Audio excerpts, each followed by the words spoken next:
ಆಕಾಶವಾಣಿ ಪ್ರದೇಶ ಸಮಾಚಾರ ಓದುತ್ತಿರುವವರು ಹರ್ಷಿತಾ ಟಿಎಲ್. ಮುಖ್ಯಾಂಶಗಳು. ಮಂಗಳೂರಿನಲ್ಲಿ ಬಂಡವಾಳ ಹೂಡಿಕೆ ಪ್ರಸ್ತಾವನೆ ನೀಡಿದ ಸಚಿವ ಪ್ರಿಯಾಂಕ್ ಖರ್ಗೆ. ಬೆಂಗಳೂರಿನಲ್ಲಿ ರಸ್ತೆ ಗುಂಡಿ ಸಮಸ್ಯೆ, ವಿವಿಧೆಡೆ ಬಿಜೆಪಿ ರಸ್ತೆ ತಡೆ ಪ್ರತಿಭಟನೆ. ಶಾಸಕ ಭೈರತಿ ಬಸವರಾಜು ಬಂಧನ ವಿನಾಯಿತಿ ರದ್ದುಗೊಳಿಸುವಂತೆ ಉಚ್ಚ ನ್ಯಾಯಾಲಯಕ್ಕೆ ಸಿಐಡಿ ಮನವಿ.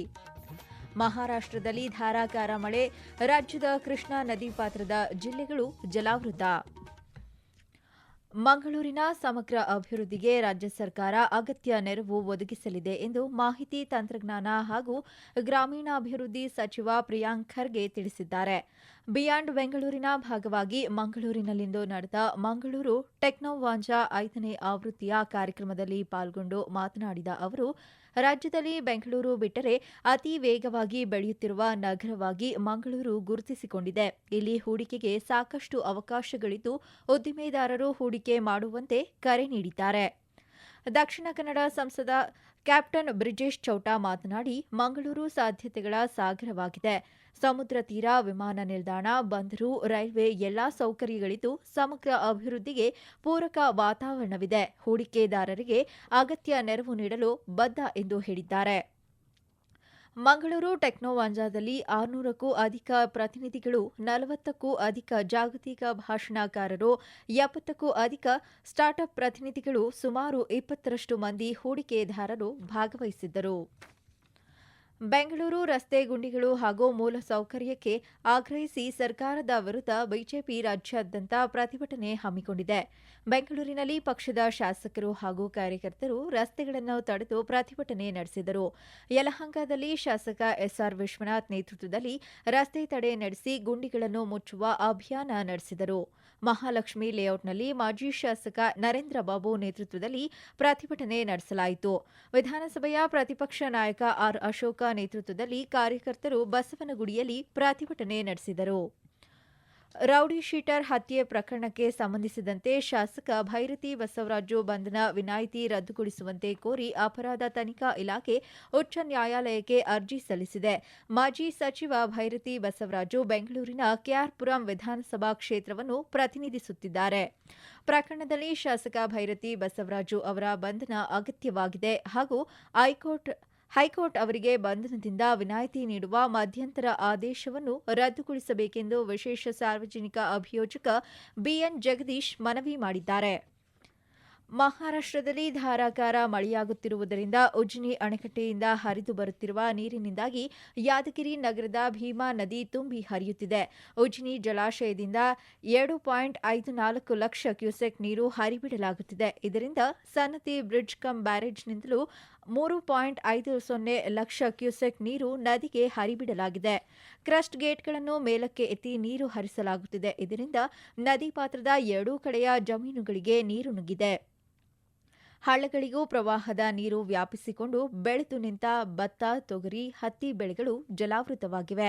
3.50 ಲಕ್ಷ ಕ್ಯೂಸೆಕ್ ನೀರು ನದಿಗೆ ಹರಿಸುತ್ತಿರುವುದರಿಂದ ಹೆಡಗಿ ಮದ್ರ, ತಳಕ, ಮುಷ್ಟೂರು, ಮಲ್ಹಾರ, ಆನೂರು, ಗೌಡೂರು, ಹನೂರು, ಭೀಮನಹಳ್ಳಿ ಸೇರಿದಂತೆ ನದಿ ಪಾತ್ರದ ಗ್ರಾಮಗಳ ಜಮೀನುಗಳಿಗೆ ನೀರು ನುಗ್ಗಿದೆ ಎಂದು ಯಾದಗಿರಿ ತಹಶೀಲ್ದಾರ್ ಸುರೇಶ್ ಅಂಕಲಗಿ ತಿಳಿಸಿದ್ದಾರೆ.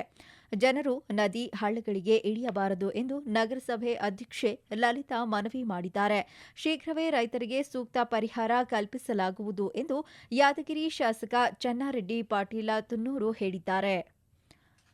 ವಡಗೇರಾ ತಾಲೂಕಿನ ಜೋಳದಡಗಿ ಶಿವನೂರು ಗ್ರಾಮದಲ್ಲಿ ಬೆಳೆಹಾನಿ ಪ್ರದೇಶಕ್ಕೆ ಭೇಟಿ ನೀಡಿ ಮಾತನಾಡಿದ ಅವರು, ಭೀಮಾ ನದಿಗೆ 3.50 ಲಕ್ಷ ಕ್ಯೂಸೆಕ್ ನೀರು ಹರಿಬಿಟ್ಟಿದ್ದರಿಂದ ಯಾದಗಿರಿ ವಿಧಾನಸಭೆ ಕ್ಷೇತ್ರ ವ್ಯಾಪ್ತಿಯ 22ಕ್ಕೂ ಹೆಚ್ಚು ಗ್ರಾಮಗಳಲ್ಲಿನ ಬೆಳೆ ಹಾನಿಯಾಗಿದೆ.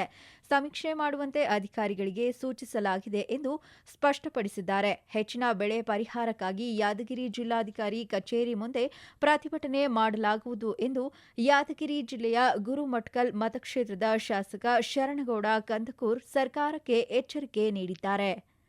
ಪ್ರದೇಶ ಸಮಾಚಾರ ಕೇಳುತ್ತಿದ್ದೀರಿ. ನಿಮ್ಮ ಅನುಕೂಲಕರ ಸಮಯದಲ್ಲಿ ಆಕಾಶವಾಣಿ ಸುದ್ದಿಗಳನ್ನು ಆಲಿಸಲು ನಮ್ಮ ಯೂಟ್ಯೂಬ್ ಚಾನೆಲ್ ಆಕಾಶವಾಣಿ ನ್ಯೂಸ್ ಕನ್ನಡವನ್ನು ಸಬ್ಸ್ಕ್ರೈಬ್ ಮಾಡಿ.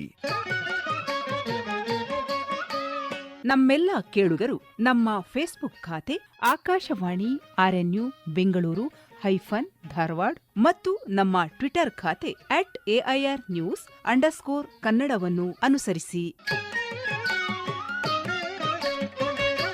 ಪ್ರಾದೇಶಿಕ ಸುದ್ದಿ ವಿಭಾಗ ಬೆಂಗಳೂರು ಹಾಗೂ ಧಾರವಾಡದ ಎಲ್ಲಾ ಸುದ್ದಿ ಸಂಚಿಕೆಗಳು ನಮ್ಮ ಸಾಮಾಜಿಕ ಮಾಧ್ಯಮ ಖಾತೆಗಳಲ್ಲಿ ಲಭ್ಯವಿರುತ್ತವೆ.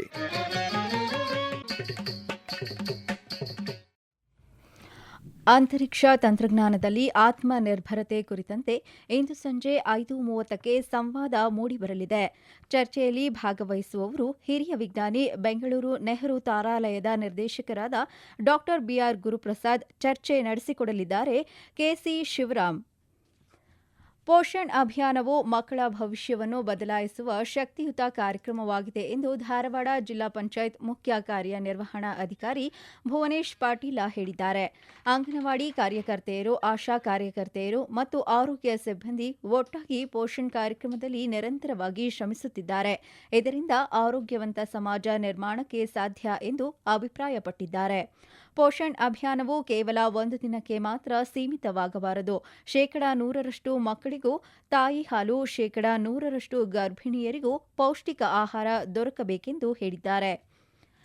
ಕನ್ನಡ ನಾಡಿನ ಜೀವನದಿ ಕಾವೇರಿ ಆರತಿ ಕೆಆರ್ಎಸ್ನಲ್ಲಿ ಇದೇ 26ರಿಂದ ಆಯೋಜಿಸಲಾಗಿದೆ. ಉಪಮುಖ್ಯಮಂತ್ರಿ ಡಿಕೆ ಶಿವಕುಮಾರ್ ಕಾವೇರಿ ನದಿಗೆ ಪುಷ್ಪಾರ್ಚನೆ ಮಾಡುವ ಮೂಲಕ ಕಾವೇರಿ ಆರತಿ ಕಾರ್ಯಕ್ರಮಕ್ಕೆ ಶಾಸ್ತ್ರೋಕ್ತವಾಗಿ ಚಾಲನೆ ನೀಡಲಿದ್ದಾರೆ ಎಂದು ಮಂಡ್ಯ ಜಿಲ್ಲಾ ಉಸ್ತುವಾರಿ ಸಚಿವ ಎನ್ ಚಲುವರಾಯಸ್ವಾಮಿ ಮಾಹಿತಿ ನೀಡಿದ್ದಾರೆ. ಪತ್ರಿಕಾ ಹೇಳಿಕೆ ನೀಡಿರುವ ಅವರು, ರಾಜ್ಯದ ವಿವಿಧ ಮಠಗಳ ಸ್ವಾಮೀಜಿಗಳು ಹಾಗೂ ಜನಪ್ರತಿನಿಧಿಗಳು ಕಾವೇರಿ ಆರತಿಯಲ್ಲಿ ಪಾಲ್ಗೊಳ್ಳಲಿದ್ದಾರೆ.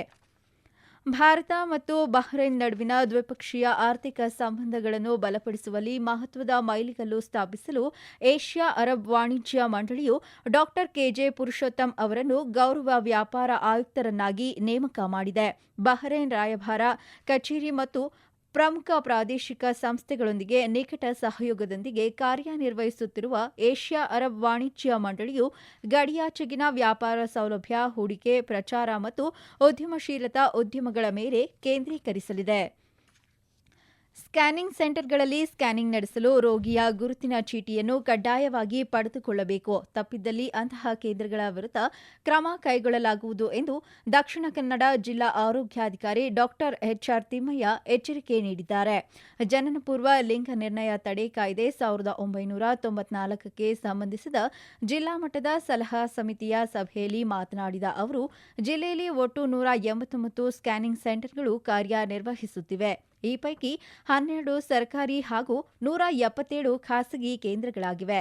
ಸ್ಕ್ಯಾನಿಂಗ್ ವೇಳೆ ಗುರುತಿನ ಚೀಟಿಯನ್ನು ನಿಖರವಾಗಿ ಪರಿಶೀಲಿಸಬೇಕು. ಸ್ಕ್ಯಾನಿಂಗ್ ಕೇಂದ್ರಗಳಲ್ಲಿ ವರದಿಗಳಿಗೆ ಆಯಾ ತಜ್ಞ ವೈದ್ಯರುಗಳೇ ಸಹಿ ಹಾಕಬೇಕು. ಸಿಬ್ಬಂದಿ ಸಹಿ ಹಾಕುವಂತಿಲ್ಲ ಎಂದು ತಿಳಿಸಿದ್ದಾರೆ. ಕೋಲಾರದಲ್ಲಿ ಕನಿಷ್ಠ ಬೆಂಬಲ ಬೆಲೆ ಯೋಜನೆಯಡಿ ರೈತರಿಂದ ರಾಗಿ ಖರೀದಿಸಲು ಅಕ್ಟೋಬರ್ 1ರಿಂದ ನೋಂದಣಿ ಪ್ರಕ್ರಿಯೆ ಶುರುವಾಗಲಿದೆ. ನೋಂದಣಿ ಪ್ರಕ್ರಿಯೆಗೆ ಅಗತ್ಯ ಸಿದ್ಧತೆ ಕೈಗೊಳ್ಳುವಂತೆ ಅಧಿಕಾರಿಗಳಿಗೆ ಜಿಲ್ಲಾಧಿಕಾರಿ ಡಾ ಎಂಆರ್ ರವಿ ಸೂಚಿಸಿದ್ದಾರೆ. ರೈತರಿಂದ ರಾಗಿ ಖರೀದಿಸಲು ಪೂರ್ವ ಸಿದ್ಧತಾ ಕ್ರಮಗಳ ಜಿಲ್ಲಾ ಟಾಸ್ಕ್ ಫೋರ್ಸ್ ಸಮಿತಿ ಸಭೆಯ ಅಧ್ಯಕ್ಷತೆ ವಹಿಸಿ ಮಾತನಾಡಿದ ಅವರು, ಪ್ರತಿ ಕ್ವಿಂಟಾಲ್ ರಾಗಿಗೆ 4,886 ರೂಪಾಯಿ ಬೆಂಬಲ ಬೆಲೆಯನ್ನು ಸರ್ಕಾರ ನಿಗದಿಪಡಿಸಿದೆ. ತೂಕ ಮತ್ತು ಗುಣಮಟ್ಟದಲ್ಲಿ ಲೋಪ ಆಗದಂತೆ ನೋಡಿಕೊಳ್ಳಬೇಕೆಂದು ನಿರ್ದೇಶನ ನೀಡಿದ್ದಾರೆ. ಮುಳಬಾಗಿಲು ತಾಲೂಕಿನಲ್ಲಿ ಹೆಚ್ಚಾಗಿ ಭತ್ತ ಬೆಳೆಯುವುದರಿಂದ ಭತ್ತ ಖರೀದಿ ಕೇಂದ್ರ ಪ್ರಾರಂಭಿಸಲು ನಿರ್ಧರಿಸಿದ್ದು, ಜಿಲ್ಲೆಯ ಯಾವುದೇ ಭಾಗದ ರೈತರು ತಾವು ಬೆಳೆದಂತಹ ಭತ್ತವನ್ನು ತಂದು ಮಾರಾಟ ಮಾಡಬಹುದು ಎಂದು ತಿಳಿಸಿದ್ದಾರೆ. ಬಹುತ್ವ ಭಾರತದಲ್ಲಿ ಸಾಮಾಜಿಕ ಸಾಮರಸ್ಯ ಕಾಪಾಡುವ ನಿಟ್ಟಿನಲ್ಲಿ ವಿದ್ಯಾರ್ಥಿಗಳು ಸಕ್ರಿಯ ಪಾತ್ರ ವಹಿಸಬೇಕೆಂದು ಬೆಂಗಳೂರು ನಗರ ವಿಶ್ವವಿದ್ಯಾಲಯದ ಕುಲಪತಿ ಪ್ರೊಫೆಸರ್ ಬಿ ರಮೇಶ್ ಕರೆ ನೀಡಿದ್ದಾರೆ.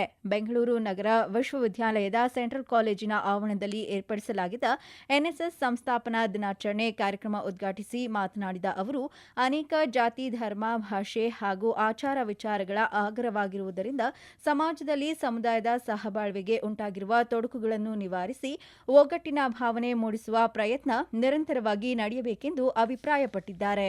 ಕೊನೆಯಲ್ಲಿ ಮತ್ತೊಮ್ಮೆ ಮುಖ್ಯಾಂಶಗಳು. ಮಂಗಳೂರಿನಲ್ಲಿ ಬಂಡವಾಳ ಹೂಡಿಕೆ ಪ್ರಸ್ತಾವನೆ ನೀಡಿದ ಸಚಿವ ಪ್ರಿಯಾಂಕ್ ಖರ್ಗೆ. ಬೆಂಗಳೂರಿನಲ್ಲಿ ರಸ್ತೆ ಗುಂಡಿ ಸಮಸ್ಯೆ, ವಿವಿಧೆಡೆ ಬಿಜೆಪಿ ರಸ್ತೆ ತಡೆ ಪ್ರತಿಭಟನೆ. ಶಾಸಕ ಭೈರತಿ ಬಸವರಾಜು ಬಂಧನ ವಿನಾಯಿತಿ ರದ್ದುಗೊಳಿಸುವಂತೆ ಉಚ್ಚ ನ್ಯಾಯಾಲಯಕ್ಕೆ ಸಿಐಡಿ ಮನವಿ. ಮಹಾರಾಷ್ಟ್ರದಲ್ಲಿ ಧಾರಾಕಾರ ಮಳೆ, ರಾಜ್ಯದ ಕೃಷ್ಣಾ ನದಿ ಪಾತ್ರದ ಜಿಲ್ಲೆಗಳು ಜಲಾವೃತ. ಇಲ್ಲಿಗೆ ಪ್ರದೇಶ ಸಮಾಚಾರ ಮುಗಿಯಿತು. ನಮ್ಮ ಮುಂದಿನ ವಾರ್ತಾ ಪ್ರಸಾರ ಸಂಜೆ 6:40ಕ್ಕೆ.